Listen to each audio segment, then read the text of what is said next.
नमस्कार दोस्तों, यदि आपने रेलवे में जो एनटीपीसी का भर्ती निकाला गया है 8000 से भी अधिक सीटों पर इसका फॉर्म नहीं भरा है तो इसका फॉर्म भरने का जो अंतिम तिथि है वो काफ़ी नज़दीक आ चुका है।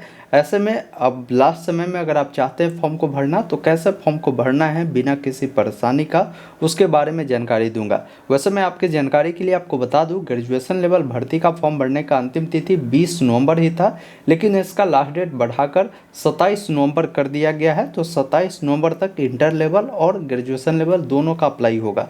आप जिस भर्ती के लिए भी अप्लाई करना चाहते हैं, जैसे स्नातक लेवल यानी ग्रेजुएशन लेवल के लिए आपके पास ग्रेजुएशन होना चाहिए और 12th लेवल के लिए अप्लाई करेंगे तो आप 12वीं पास होने चाहिए, तो आप इसके लिए अप्लाई कर सकते हैं। तो अप्लाई करने से पहले मैं कहूँगा कि इस वीडियो को देख लीजिए। फॉर्म को नहीं भरा है तो कैसे फॉर्म को भरना है, फ़ोटो सिग्नेचर कैसे अपलोड करना है, पोस्ट प्रेफरेंस कैसे डालना है, सारी चीज़ें बताई जाएगी। वीडियो को बस एक लाइक कर दीजिए और चैनल पर नए हैं तो सब्सक्राइब जरूर कर लीजिए। इस प्रकार की लगातार अपडेट आपको आगे भी मिलता रहेगा। फिलहाल स्क्रीन पर चलकर पूरी जानकारी बताते हैं।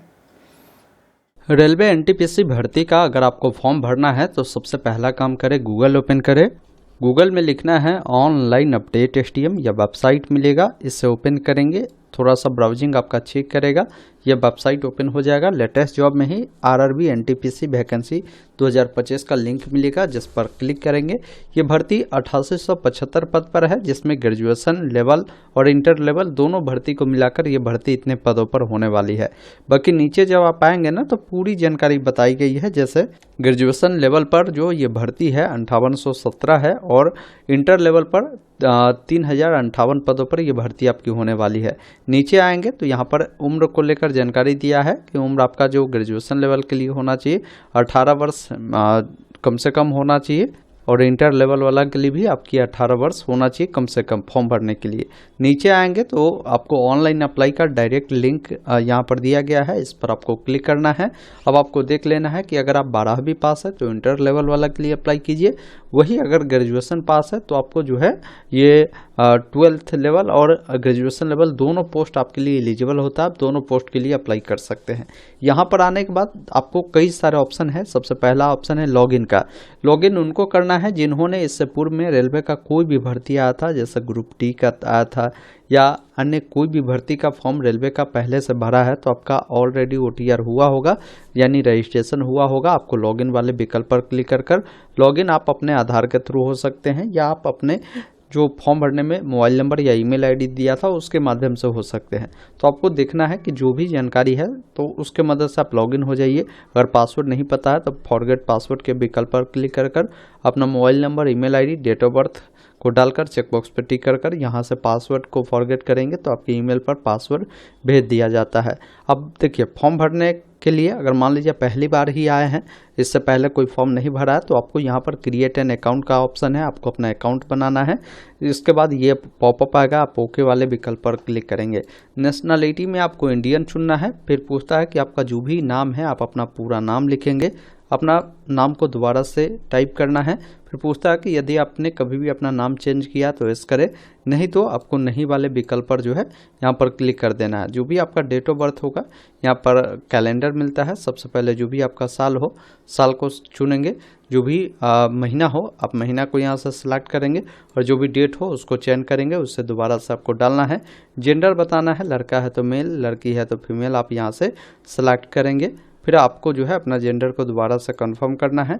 नीचे आना है, पिताजी का जो भी नाम है लिखना है, जो कि आपके मैट्रिक के सर्टिफिकेट या मार्कशीट है उसके अकॉर्डिंग उस नाम को दोबारा से डालना है। माताजी का नाम डालना है, माताजी का नाम दोबारा से डालना है।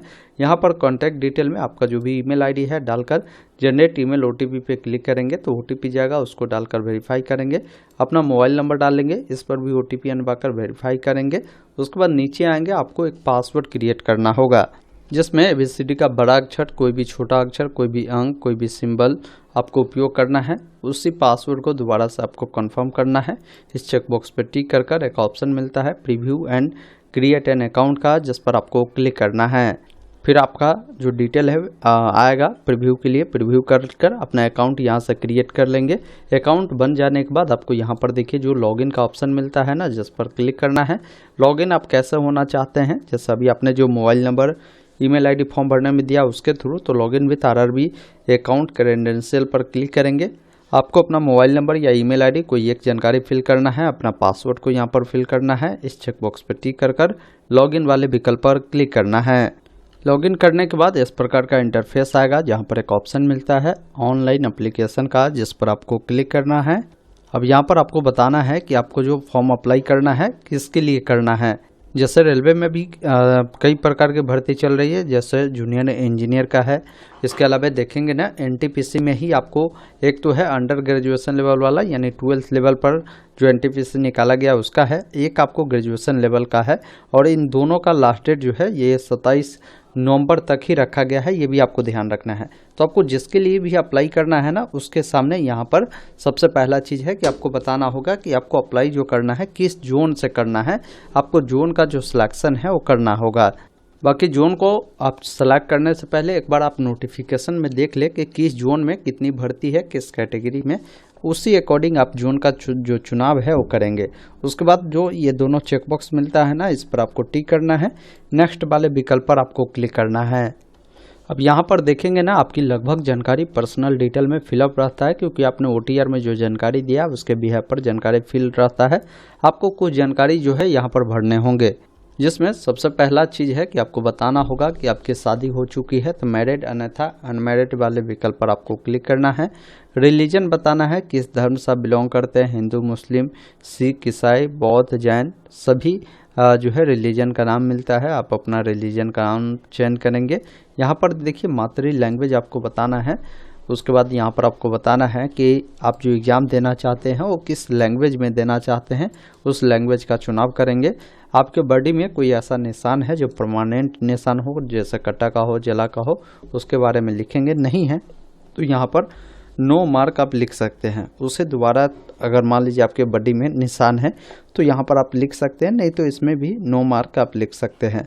नीचे आएंगे तो आपसे पूछता है कि आपकी कैटेगरी क्या है, किस कम्युनिटी से बिलोंग करते हैं। जैसे जनरल वाले हैं तो UR सेलेक्ट करेंगे तो आपसे कुछ नहीं पूछेगा।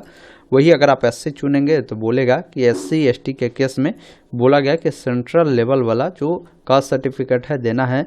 OBC के केस में NCL सर्टिफिकेट सेंट्रल लेवल वाला आपको देना है, यहाँ से एग्री करना होगा, ये ध्यान रखिएगा। अगर है तो आप यहाँ पर बताएंगे, जैसे मैंने S किया तो फिर बताना होगा कि आप अपना कास्ट का नाम बताएं। जो भी आपका कम्युनिटी सर्टिफिकेट नंबर है वो बताना है। जो आपका ये सर्टिफिकेट इशू हुआ है ना, कहाँ से हुआ है वो जानकारी आपको यहाँ से बताना होगा। उसके बाद नीचे आएंगे तो ये भी बताना होगा कि वो कैटेगरी सर्टिफिकेट किस राज्य से इशू किया गया है, सर्टिफिकेट जो इशू किया गया उसका डेट क्या है। अगर आपको जो ट्रेवल पास मिलता है फ्री वो चाहिए तो यस करें, नहीं तो नहीं वाले विकल्प पर क्लिक करें। तो इस प्रकार जानकारी दे।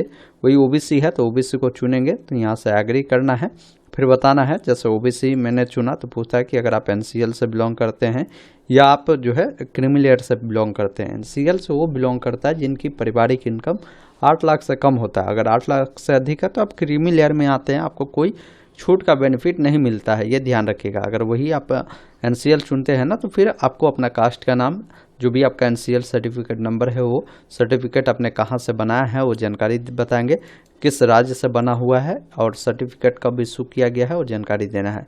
फिर आपको नीचे आना है, यहाँ पर जो भी आपका एड्रेस है ना, परमानेंट एड्रेस और प्रेजेंट एड्रेस। जैसे यहाँ पर प्रेजेंट एड्रेस पूछ रहा है तो जो भी स्टेट हो, जो भी डिस्ट्रिक्ट हो और प्रॉपर जो भी एड्रेस हो यहाँ पर लिखेंगे। जो भी आपका नियरेस्ट सिटी होगा वो लिखेंगे, पिन कोड लिखेंगे। आपका ये जो प्रेजेंट एड्रेस परमानेंट समान है तो इस चेक बॉक्स पर टिक करेंगे, दोनों फिल होगा। अलग अलग है तो अलग अलग जानकारी को फिल करना है। उसके बाद सेव वाले विकल्प पर क्लिक करना है, नेक्स्ट वाले विकल्प पर क्लिक करना है। उसके बाद अगले स्टेप में आते हैं, यहाँ पर पूछता है कि अगर आप एक्स सर्विसमैन हैं तो एस नो में उसकी जानकारी देंगे। फिर पूछता है कि अगर आप दिव्यांग है तो एस नो में इसके बारे में जानकारी देंगे। उसके बाद अगर मान लीजिए आपको जो है स्क्राइब चीज लिखने में कोई प्रॉब्लम है तो उसके बारे में आप ले सकते हैं स्क्राइब।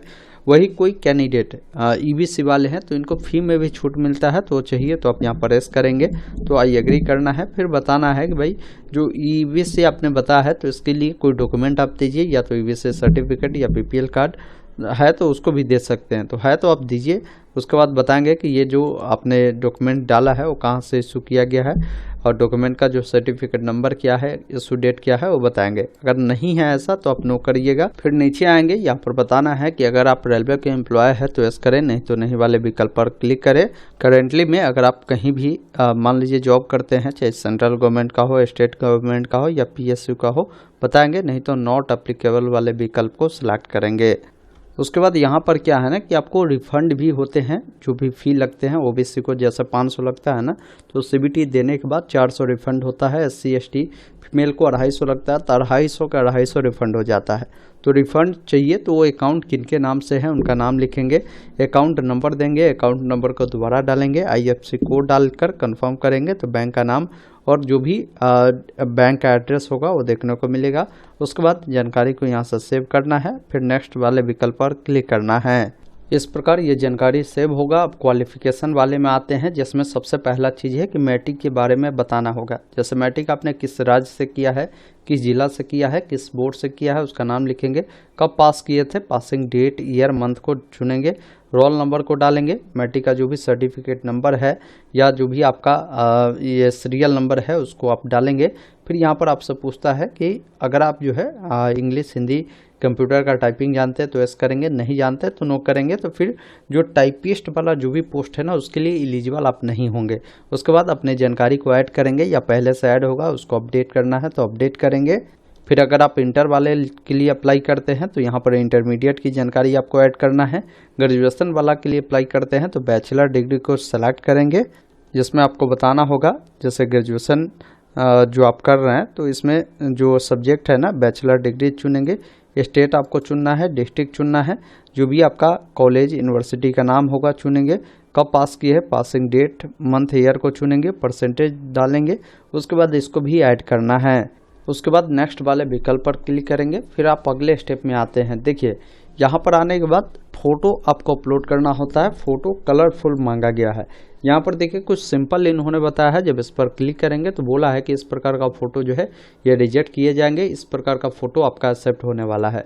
इसमें भी आपको ध्यान ये रखना है कि फ़ोटो जब भी आप कैप्चर करते हैं ना तो लाइव फ़ोटो कैप्चर होता है, तो आपको हमेशा बैकग्राउंड वाइट रखना है। वैसे जगह पर जाकर आपको फ़ोटो को जो है क्लिक करना है जहाँ पर आपकी लाइटिंग की क्वालिटी भी फेस पर अच्छी होनी चाहिए, कोई भी चश्मा, टोपी ये सब आप नहीं लगाए हों, वहीं पर आपको फ़ोटो जो है कैप्चर करना है, ये ध्यान रखिएगा। बाकी देखिए फ़ोटो लाइव जो कैप्चर करना है ना, आप अपने वेबकैम के माध्यम से भी कर सकते हैं और मोबाइल के माध्यम से भी कर सकते हैं। अब किसी को मोबाइल से कैप्चर करना है तो कैप्चर लाइव इमेज पर क्लिक करेंगे तो इस QR कोड को स्कैन करेंगे ना मोबाइल से, तो मोबाइल में आपका एक लिंक मिलेगा, उस पर क्लिक कर आप डायरेक्ट वेबसाइट पर जाएंगे, वहां पर लॉगिन कर फ़ोटो कैप्चर करेंगे। अगर आपके सिस्टम में अगर कैमरा है तो कैप्चर लाइव इमेज पर क्लिक करेंगे। यहाँ पर आपको जो है यहाँ पर कैप्चर लाइव इमेज पर क्लिक कर फ़ोटो को आपको कैप्चर कर लेना है। वही सिग्नेचर की बात करें तो सिग्नेचर के बारे में बोला है कि वाइट पेपर जो होगा ना उस पर सिग्नेचर ब्लैक इंक पेन से आपको करना है। इसके अलावा इसका जो भी साइज होगा ना 30 KB से लेकर 49 KB के बीच में रहने वाला है, और इसका जो हाइट रहेगा 60 पिक्सल और इसका जो ये विड्थ रहेगा 140 पिक्सल रहने वाला है। तो यहाँ पर सिग्नेचर का अपलोड करेंगे। फिर इस चेकबॉक्स पर टिक कर सेव वाले विकल्प पर क्लिक करना है। फिर नेक्स्ट वाले विकल्प पर आपको क्लिक करना है। उसके बाद अगले स्टेप में आते हैं जहाँ पर जो भी RRB आपने चुना होगा ना उस RRB के अकॉर्डिंग आपके लिए जो भी पोस्ट ये है ना उसको प्रेफरेंस के रूप में आप दे सकते हैं। जैसे ध्यान रखिएगा, जैसे पोस्ट प्रेफरेंस जब भी डालते हैं ना तो यहाँ पर जो पोस्ट आपको सबसे अच्छा लगता है उस पोस्ट को पहले प्लस के सामने क्लिक कर उसको ऐड करिएगा। ये ध्यान रखिएगा, ये नहीं कि सबको लाइन से कर दिए जी, नहीं, जो आपको अच्छा लगता है पहले उसको प्लस पर क्लिक कर ऐड करिए, फिर जो जैसे जैसे लगता है उसको पोस्ट प्रेफरेंस के रूप में डालें। फिर इस चेकबॉक्स पर टिक करें, नीचे आना है, यहाँ पर पहले से लिखना है कि फॉर्म कहाँ से भर रहे हैं। उसके बाद आपको एक ऑप्शन सेव का मिलेगा, इसको सेव करेंगे। फिर प्रीव्यू एप्लीकेशन पर क्लिक करेंगे तो फॉर्म का प्रीव्यू आता है। इसमें अपनी तमाम जानकारी देके कहीं भी कुछ गलती है तो अभी आप एडिट कर सकते हैं, यहाँ पर एडिट का ऑप्शन है। जानकारी अगर आपका सही है ना तो डायरेक्ट आपको सबमिट का ऑप्शन मिलता है, जिस पर क्लिक करना है। आपका जो फॉर्म है इस प्रकार सबमिट के लिए बोलेगा, आप सबमिट करेंगे। उसके बाद यहाँ पर देखेंगे ना आपको पेमेंट का डिटेल मिलेगा, जैसे जो भी पेमेंट आपको लगता है पेमेंट मिलेगा। पे विथ SBI UPI वाले विकल्प पर आपको क्लिक करना है। अब यहाँ पर देखिए debit card, credit card, UPI, net banking का ऑप्शन है। आप जैसे भी पेमेंट करना चाहें, जैसे नेट बैंकिंग में UPI से चाहते हैं QR कोड के, तो UPI QR कोड पर डालकर पे नाउ पे क्लिक करेंगे, इसको स्कैन कर पेमेंट करेंगे और इसका प्रिंट ले लेंगे। या भविष्य में कभी भी प्रिंट लेना है तो इसी वेबसाइट पर आकर यहाँ पर देखिए एप्लीकेशन हिस्ट्री का ऑप्शन मिलता है, यहाँ पर आकर भी आपको प्रिंट लेने का ऑप्शन मिल जाएगा, प्रिंट ले लेंगे। दोस्तों अभी आपने देखा, मैंने आपको पूरी जानकारी बताया रेलवे NTPC भर्ती का फॉर्म आपको कैसे भरना है। उम्मीद करता हूँ आपने पूरी जानकारी समझा होगा, तो वीडियो को लाइक शेयर जरूर कीजिए। वीडियो देखने के लिए बहुत बहुत धन्यवाद। जय हिंद।